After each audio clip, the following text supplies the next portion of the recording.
मुश्किलें दिलों के इरादे आजमाएंगी, ख्वाबों के पर्दे निगाहों से हटाएंगी।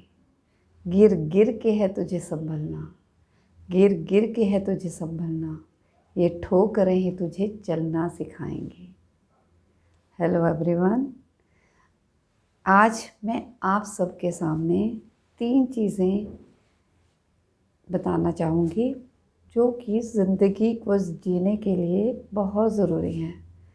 और अगर हम ये 3 चीज़ें फॉलो करते हैं तो हम ज़िंदगी में कुछ भी कर सकते हैं। पहला है अपने ज्ञान को बढ़ाना, अपनी नॉलेज को इम्प्रूव करना। इसको हम बोलते हैं ज्ञान योग।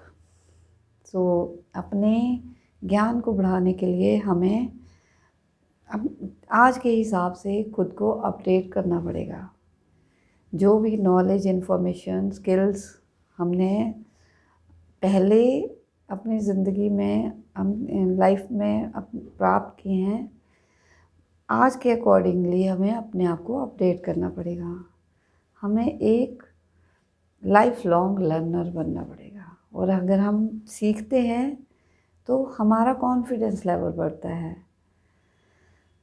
तो ज्ञान को बढ़ाना एक बहुत ज़रूरी स्किल है। और अगर हम ये बढ़ाते हैं तो हम कहीं भी मात नहीं खाते। और हर चीज़ का जो रोल है वो है माइंडसेट। अपने मन को काबू करना और बुद्धि को मन के ऊपर रखना। अगर मन पर बुद्धि ने काबू पा लिया, बुद्धि जो हमारा इंटेलेक्ट है वो अगर डिसीज़न ले रहा है और सही डिसीज़न ले रहा है तो हम ज़िंदगी में अच्छा ही करेंगे और हमें अच्छा ही करना चाहिए। हमें कभी भी अपने मन के काबू में नहीं आना चाहिए कि जो भी मन कर रहा है वो करो। वो चीज़ें करनी चाहिए जो अच्छी हैं और जिनको करने से हम कुछ अच्छा कर सकते हैं लाइफ में। तो अगर हम ये सब फॉलो करते हैं तो हम एक बेहतर इंसान बनते हैं और ज़िंदगी में हम सक्सेस पाते हैं। दूसरा चीज़ है वो है भक्ति योग। मतलब हमारे को फेथ होना चाहिए खुद पर भी और हाई रियलिटी पर भी। कुछ तो पावर हैं जो हमारे ऊपर हैं, तो हम अगर उन चीज़ों पर फेथ करते हैं तो हम एक अच्छे इंसान बन सकते हैं। पहली बात तो हमें खुद का बेस्ट देना चाहिए। जितना हो सके खुद को मतलब काम करो, है ना। और अगर रिज़ल्ट अपने हिसाब से आए तो बहुत अच्छा है, तब तो भगवान का धन्यवाद करना चाहिए और उस चीज़ की खुशियाँ मनानी चाहिए। परंतु यदि रिज़ल्ट हमारे हिसाब से नहीं आए तो भी हमें भगवान का शुक्र करना चाहिए कि हो सकता है भगवान ने हमारे लिए कुछ और अच्छा सोचा हो। तो अपने आप को भक्ति भाव में रखना चाहिए।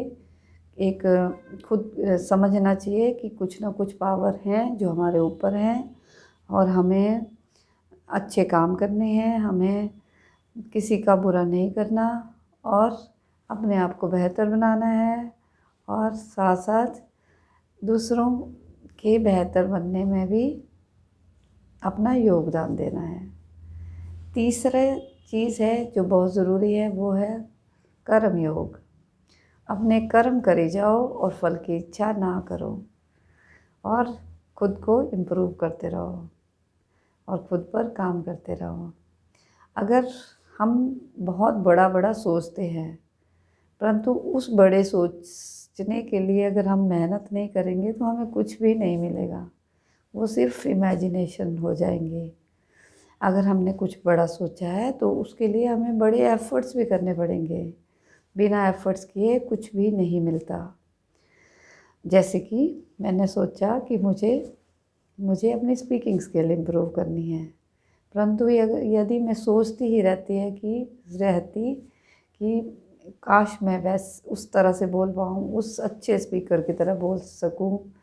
और मैं अगर एफ़र्ट्स ना करूँ तो मैं कहीं भी नहीं पहुँचूँगी, यहीं की यहीं रह जाऊँगी। परंतु अगर मैं मेहनत करती हूँ और मैं कोशिश करती हूँ कि मैं थोड़ा-सा इम्प्रूव करूँ, शुरू में तो दिक्कतें आएँगी और मतलब मतलब बुरा भी लगेगा जब जब हम अच्छा नहीं बोलेंगे, कोई हमें पसंद नहीं करेगा। और हो सकता है कि कुछ लोग ऐसा भी कहें कि आप क्या कर रहे हो, ये आपके बस का नहीं है, नहीं करना चाहिए। परंतु यदि हमें अपने ऊपर बिलीव है, तो अगर हम परफेक्ट नहीं भी है तो भी हमें अपने पर काम करना चाहिए। धीरे धीरे हम इम्प्रूव होंगे। एकदम रिज़ल्ट नहीं मिलते। पहली बात तो हमें कोई भी काम छोड़ना नहीं चाहिए। यदि हमने बीच में छोड़ दिया तो कहीं भी रिज़ल्ट नहीं मिलेंगे। परंतु अगर हमने फेस की वो प्रॉब्लम, तो ही हम सक्सेस तक पहुंच पाएंगे। तो मेहनत करते रहना चाहिए और इन 3 चीज़ों को फॉलो करके हम एक बेहतर इंसान बन सकते हैं। और ये ज़िंदगी की सच्चाई है, ये ही स्पिरिचुअलिटी है कि हम अपने ज्ञान को बढ़ाना चाहिए हमें। दूसरा, हमें जैसे बिलीव करना चाहिए ऊपर वाले पे और खुद पे। और तीसरा, कर्म योग। कर्म करी जाओ, फल की इच्छा ना करो। इसका मतलब ये नहीं है कि हमें फल के बारे में सोचना ही नहीं है, परंतु टेंशन नहीं लेनी है। यदि हमें रिज़ल्ट मिल रहा है, बहुत अच्छा, खुश होना है। और वैसे तो खुशी खुशी अपने सारे काम करने हैं और सोचना है कि हम बेहतर ही करेंगे ज़िंदगी में। और अगर हमें रिज़ल्ट नहीं मिल रहे हैं तो भी अपने काम में 100% देना है। आज नहीं तो कल रिज़ल्ट ज़रूर मिलेंगे। और इस तरह से अपनी ज़िंदगी की गाड़ी को आगे बढ़ाना है। एक जगह स्टक नहीं होना है, एक जगह नहीं रहना है। जो पानी खड़ा हुआ है वो सड़ा हुआ है, और जो अगर हम बहती नदी की तरह आगे आगे चलते जा रहे हैं तो इट मीन्स हम ग्रो कर रहे हैं। तो अगर कोई आपको कह रहा है कि आप बिल्कुल चेंज हो गए हो तो ये कॉम्प्लीमेंट है। और कोई ये कह रहा है कि आप बिल्कुल वैसे हो जैसे 10 साल पहले थे, तो ये कोई अच्छी बात नहीं है। हमें चेंज होना चाहिए, परिवर्तन ही संसार का नियम है। तो ये मेरी अंडरस्टैंडिंग है और ये मैंने सीखा और मैंने आपके साथ शेयर किया। तो आप बताइए कमेंट करके कि आपको क्या ये बातें सही लगी या नहीं। Thank you very much.